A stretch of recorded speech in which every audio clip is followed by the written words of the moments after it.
가만히 놔둬 시작입니다. 나스닥 주간 분석 영상 시작하도록 하겠습니다. 금요일 장은 브로드컴 실적 발표 후에 거대한 차익 실현으로 상당히 큰 폭으로 나스닥과 반도체가 무너져 내렸습니다. 연속적으로 나스닥이 12월 달에 올랐었기 때문에 그것에 대한 차익 실현 정도로 보고 있고, 언론에서는 AI의 버블 논란, 당연히 버블 논란도 일어날 만한 게 너무 많이 올랐으니까, 원래 너무 많이 오르면은 그것은 버블이 맞아요. 그러나 그 버블이 끝날지 안 끝날지는 아직은 알 수가 없다. 다우지수는 나름대로 견고한 모습, 챗 GPT와 함께하는 희망회로 시간, 다음 주인 12월 15일부터 연말까지의 상승률, 역대 10년간 상승률을 물어봤습니다. 10번의 경우의 수 중에 9번의 상승이 있었다. 상당히 높은 확률이죠. 평균 상승률은 2%. 한 번 하락했던 경우가 18년 미중 관세 전쟁, 그리고 올해도 관세의 전쟁이 있긴 있었죠. 그리고 하락장이었던 22년도 이 구간에는 상승을 하긴 했어요. 굉장히 높은 확률로 상승을 했던 12월의 마지막 2주인데, 문제는 11월도 거의 한 80%의 상승률을 보였던 11월도 25년에는 하락을 했었죠. 그렇기 때문에 그냥 희망회로 멘탈적인 안정의 상태를 유지하기 위해서 역대 10년간의 추이를 참고만 하면 좋겠다. 주말마다 올려드리는 멤버십 영상에는, 오늘의 영상은 금요일에 급락을 했을 때 단타를 쳤죠. UDT방에서. 그때의 단타를 쳤던 그 기법에 대해서 설명을 드렸어요. 그냥 마냥 내려서 단타를 친 게 아니고 기준에 의해서 단타를 쳐서 성공을 한 것이죠. 기법은 습득을 하면은 나중에도 써먹을 수 있다. 그래서 제 기술들을 멤버십 영상으로 박제를 해놓은 것입니다. 멤버십 여러분들은 다시 한번 단타 기법을 복기를 하시고, 추후에 비슷한 상황이 오면은 다시 한번 이 기법대로 트레이딩에 활용하시길 바라겠습니다. 이게 유료 멤버십의 값어치를 하는 영상이죠. 전 제 멤버십 운영이 틀렸다고 생각하지 않아요.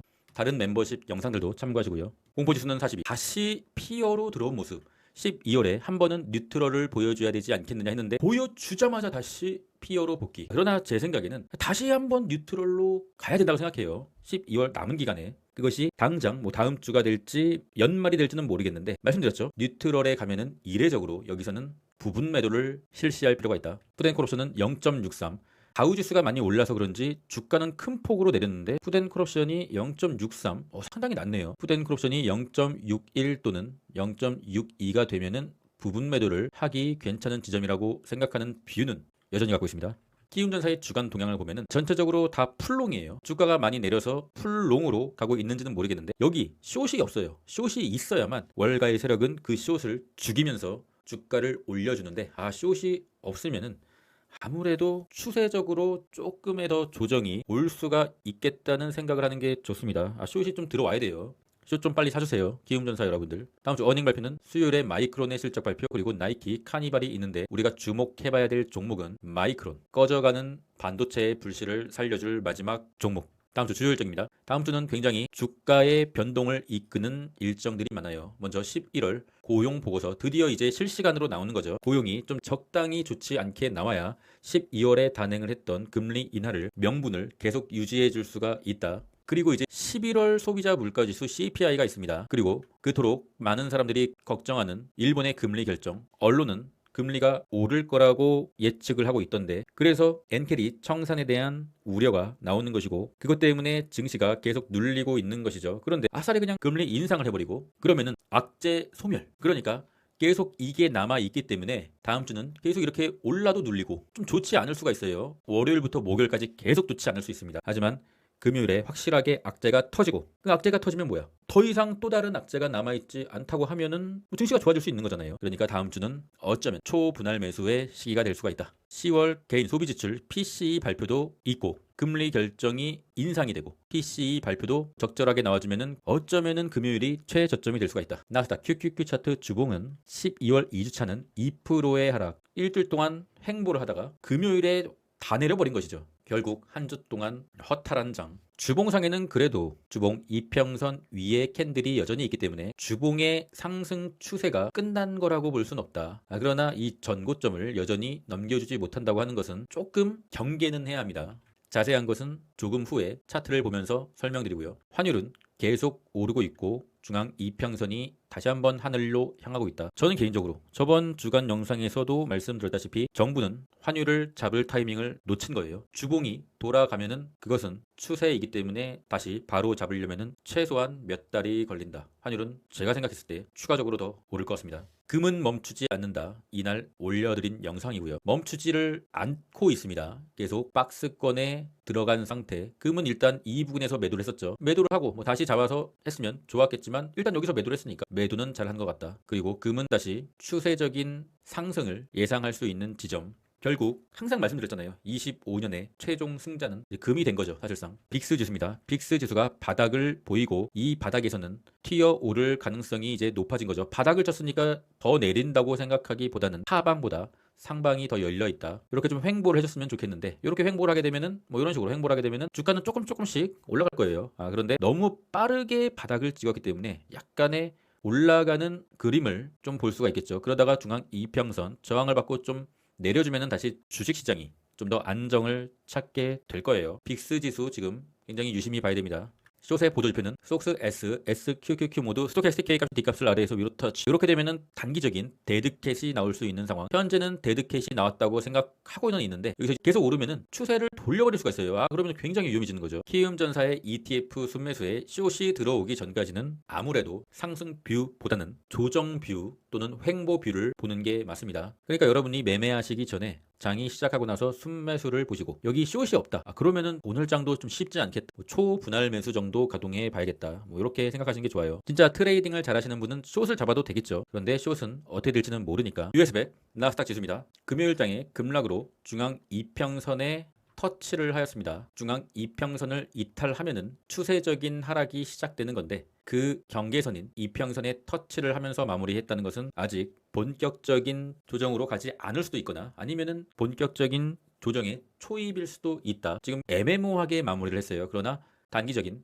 상승 추세를 살짝 이탈을 했다는 것은 일봉의 추세까지 무너진 건 아니나 4시간봉, 시간봉의 추세는 무너진 거죠. 시간봉이 스토캐스틱과 매도권에 오면은 일시적인 또다시 데드캣은 나올 수가 있으나 거기가 다시 일봉의 추세 하단선인 여기가 이제 저항이 될 수가 있다. 그래서 이제 다음 주가 좀 많이 힘든 한 주가 될 수가 있는 것이죠. 올라도 저항 맞고 중앙 이평선 내려오고 맞고 떨어질 수가 있는 것이죠. 그리고 월봉의 5일선 월봉의 급등의 상황을 계속 이어가려면 이 월봉의 빨간색 5일선 지켜줘야 되고 그 자리에 파란색 선을 그은 거죠. 일봉으로 보면은 바로 여기 US100 나스닥 기준으로 24,876 여기입니다. 다음 주에 하락하더라도 5일선만큼은 좀 지켜줘야 됩니다. 그렇지 않으면은 이 전저점을 훼손하러 갈 수도 있는 굉장히 또 위험한 상황이 벌어질 수가 있는 것이죠. 121선 다시 한번 재차 확인하러 갈 수가 있는 상황. 이 파란색 선은 현재가 기준으로 마이너스 1% 정도 남아있다. 개인적으로는 1% 정도는 추가적으로 더 내릴 수 있다고 생각하고 있습니다. 그래서 저 같은 경우는 1% 정도 추가적으로 내리면은 여기서 다시 한번 지수 상품을 줍줍을 해볼 생각이에요. 끝까지 한번 가는 거죠 뭐. 어차피 오를 거라고 생각하면서 투자를 할 거면은 방법이 없습니다. 뭐 내릴 때 무서워도 좀 사는 수밖에. 월봉상 5월선 빨간색 5월선을 지켜준다고 하면은 내년 1월에 다시 한번 최고점을 돌파하지 못하더라도 이 메인 상승의 채널 하단까지는 붙여주고 갈 수가 있다. 그래서 요만큼이라도 먹기 위해서는 크게 내릴 시 초분할 매수는 한번 해봐야 된다. 내년 초에도 이 메인 상승의 채널을 돌파하지 못한다면 사려라. 그런데 그거는 그때 생각하고 일단은 싸지면은 줍줍은 해봐야 되지 않겠느냐.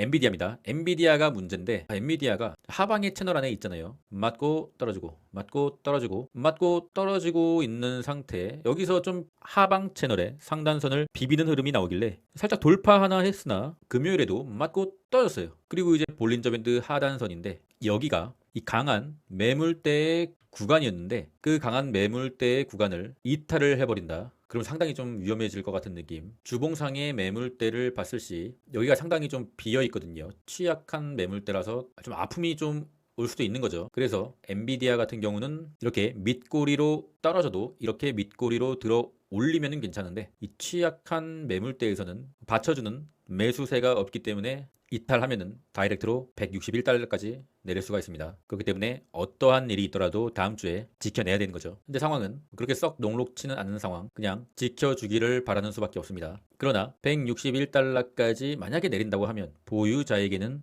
좋지 않지만 신규 매수자, 엔비디아가 없다 그러면은 굉장히 좋은 매수의 찬스가 될 것 같습니다. 201선의 터치 자리이기 때문에 테슬라는 나스닥에 인버스답게 모두가 내렸던 금요일에 오히려 혼자 2.7%나 상승을 했어요. 테슬라가 최근에 좋았을 때도 이 2.7%의 상승은 거의 찾아보기가 힘들었는데 상당히 많이 올랐습니다. 킴벌 머스크의 매도 소식에도 불구하고 올랐다는 것은 둘 중에 하나죠.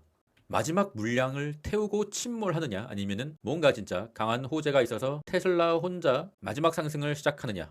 솔직히 금요일에 다른 종목들도 올라서 지수의 상태가 시간봉이 꺾이지만 않았다고 하면 강하게 테슬라가 전고점을 돌파하러 갈 거라고 말씀드릴 수가 있는데 전 솔직히 지금 잘 모르겠습니다. 지수가 받쳐주지 않는 상황에서 테슬라 혼자 갈 수는 없거든요. 또 한 가지, 테슬라가 460달러를 확실하게 넘겨주고 이런 식으로 꽉 찬 양봉으로 마무리를 해줬다고 하면은 상당히 긍정적인 차트가 되는데 요 460달러가 일봉의 확실한 상승 추세 턴 자리였거든요. 컨펌 자리였어요. 일봉의 이평선이 올라가고 있는데 약간 좀 애매모호하다. 개인적으로는 다음 주에 증시가 여전히 조정의 상황에 놓인다면 테슬라는 다시 한번 21선을 테스트하러 갈 수도 있을 것 같아요. 그냥 솔직히 말씀드리면은 애매모호한 평단이면은 절반 매도라도 하는 게 좋을 것 같습니다. 주봉 마감 기준으로 최고점이니까. 일봉으로는 최고점이 아니지만 주봉 마감 기준으로는 최고점이니까 지금 여기서 절반 매도를 한다 하더라도 그 누구도 왜 테슬라를 매도해 임마 이렇게 말할 사람은 전 세계에 단 한 명도 없습니다. 줄 때 먹는 것도 나쁘진 않지만 혹시 모르니까, 혹시 이렇게 또 갈 수 있으니까 평단이 애매한 사람들은 약간의 수익 실현을 할 필요가 있는 대외적인 매크로 상황이다. 테슬라의 하락을 예상하시는 분들은 단기 매매 차원에서 TSLQ, 테슬라 2배 숏이죠. 이 종목도 트레이딩을 해지 차원에서 고려해 볼 수가 있겠죠. 왜냐하면 테슬라가 그렇게 쉽게 가는 종목은 아니니까. 반도체는 크게 내리면서 다시 한번 21선을 테스트하러 추가적으로 하방을 그릴 것 같은 느낌이죠. 그냥 솔직히 저는 조금 더 내린다고 생각하고 있습니다. 속슬도 마찬가지로 40달러 다음 주에 트라이 할 것 같은 느낌. 지지받지 못하면은, 이탈하면은 다시 한번 속스를 매수할 수 있는 가격대가 오는 것이죠. 메타는 하방 채널의 상단선을 타고 내리고 있고 결국에는 올라오고 있는 이평선까지 캔들이 터치할 때까지 추가적인 하락이 보인다. 터치를 하고 뭔가 이때까지도 증시가 불확실성이 해결되지 않는다고 하면 다시 한번 이 갭라인을 메꾸러 내려올 수가 있는 것인데 여기서 좀 반등해줘야지. 메타 적정 매수가는 630달러 정도. 넷플릭스는 극적인 반등으로 올라왔지만 굳이 여전히 똑같은 생각이에요. 저는 이제 종목을 선택하는 기준을 이 종목이 주봉상으로 계속 상승의 여력이 끝없이 있는가, 그걸 1순위로 두거든요. 물론 단타를 쳐서 내려오는 이평선까지 이렇게 오를 수는 있겠죠. 그런데 넷플릭스의 주봉을 보면은 주봉이 확실하게 꺾였다. 사요나라. 안 사요 넷플릭스. 후드는 121선을 터치한 상황. 121선을 좀 여기 무조건 지켜줘야 됩니다. 여기서 추가적으로 이탈하면은 201선까지 열리면은 추세 우하향이 시작되는 것이죠. 그래서 다음 주에 후드는 무조건 이 121선 자리 118달러 정도를 지켜줘야 되는 것이죠. 고액이신 분들은 이 WM, 제가 주말 영상에만 언급하는 종목인데 웨이스트 매니지먼트, WM 괜찮아요. 지금도 좀 장기적으로 보면은 괜찮은 위치에 있다. 주봉상으로 봤을 때도 여전히 장기적인 우상향을 보이고 있고 WM 차트가 좀 괜찮습니다. 하지만 변동성이 그렇게 큰 종목은 아니라서 재미는 없을 수 있겠죠. 아이온큐 추세 하단 지지선 또 맞고 약간의 반등. 매수는 무조건 추세 하단에서 매수를 하고 추세 하단마저도 이탈하면은 추세가 깨지는 거기 때문에 이탈하면은 일단 잘라내야겠죠. 현재 아이온큐의 추세 하단선은 49달러. 추세적으로는 지금 좋지 않아졌지만 하단선에 다시 오면은 베팅을 해볼 수가 있다. 그 상황에서 단기 매매를 한다고 하면은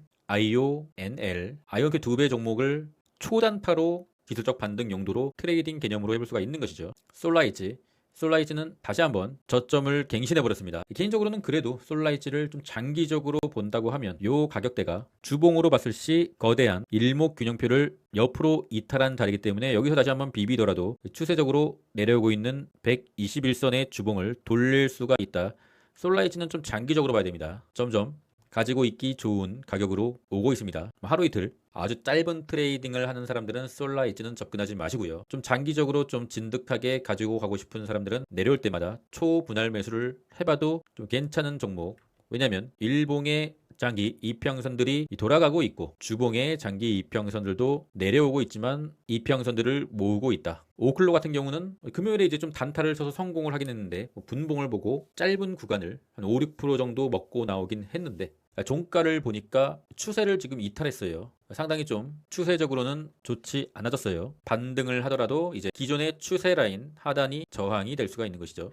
저항은 98달러. 당분간은 이제 오클로가 100달러 이상으로 가기는 전체적인 증시의 상황이 상당히 좀 좋아져야 가능하지 않을까 싶습니다. 여기서 물린 사람들이 증시가 올라올 시 본전에 매도를 하는 나쁜 악성 매물대를 형성해 버린 상황. 오클로 같은 경우는 그냥 단기 매매로 초단타 매매로만 하시는 게 좋을 것 같습니다.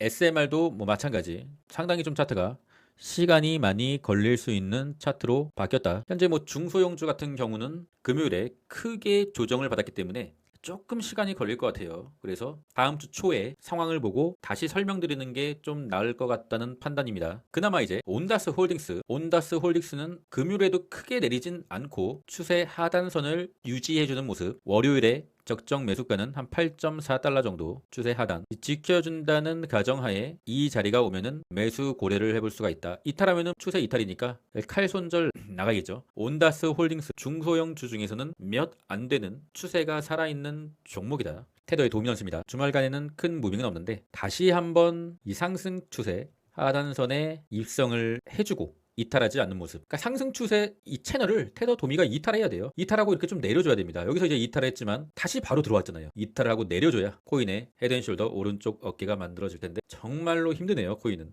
결국에는 고점과 이 저점을 이은 이 삼각 수렴의 패턴. 다음 주 말에 삼각 수렴의 끝이 보이는데 그러면은 여기서는 뭔가 결정을 해야 된다. 헤드앤숄더의 오른쪽 어깨가 나오는 그림으로 갈지 아니면은 끝없는 사요나라로 갈지. 어차피 다음 주든 다다음 주든 결정은 날 것 같습니다.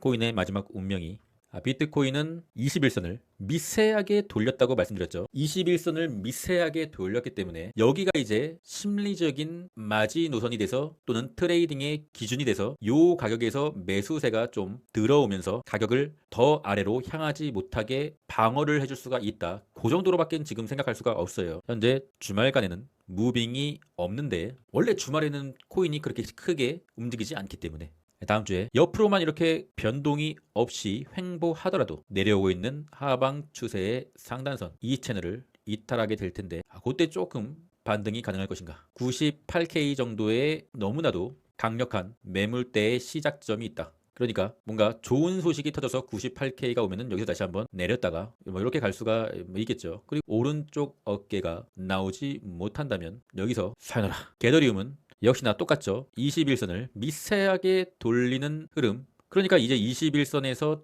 약간의 지지, 요 지점이 오면은 단기 트레이더들이나 뭐 그런 사람들이 데드캣을 노리고 아니면은 정말 1, 2% 뛰기를 노리고 들어오는 그 지점. 그래서 3,000달러 이 가격을 무조건 사수를 해야 됩니다. 사수하지 못하면은 다시 한번 바닥으로 추세를 확인하러 내려올 수가 있는 것이죠. 그런데 여기도 이제 무너지면은 사요나라. 바닥이 없는 거죠. 그래서 일단은 이 가격 3,000달러를 사수하는지 보시고 트레이딩 고려해 보시면 될 것 같습니다. 개인적으로는 상방이 막혀 있고 하방의 지지선 이탈하면은 끝없이 내리기 때문에 게더리움 같은 경우는 3,000달러를 만약에 이탈한다 그러면은 아예 그냥 관심을 갖지 않는 게 좋으며 3,000달러 계속 지지해주면은 조금의 기대는 해볼 수가 있다. 최고의 기대치는 200일선 터치인 3,500달러. 멤버십에 관심 있으신 분들은 고정 댓글 링크를 확인해 주시고요. 구독자 방의 패스워드는 4321. 자신이 중장기 투자를 좀 진득하게 해보고 싶다. 저점일 때마다 모아가면서 좀 장기적으로 투자를 하고 싶다. 그러면은 이 장교 멤버십 자신이 긴박한 분봉, 뭐 시간봉, 차트를 보는 방법도 배우면서 좀 단기 트레이딩으로 트레이딩 자체를 관심이 있다. 그러면은 UDT 멤버십을 제가 아는 한도 내에서 최대한 뭐 따라하는 매매, 리딩방 이런 건 절대 아니고요. 저의 노하우와 트레이딩하는 방법을 아낌없이 전달드리고 있어요. 주식은 결국에는 평생 해야 되기 때문에 단기적인 수익보다는 방법을 배우시는 게 여러분들께 도움이 될 거예요. 나에게 맞는 삶의 비밀은 나에게 맞는 조명을 찾는 것. 어떤 이는 무대 스포트라이트, 어떤 이는 책상 위에 램프가 어울린다. 수전 케인.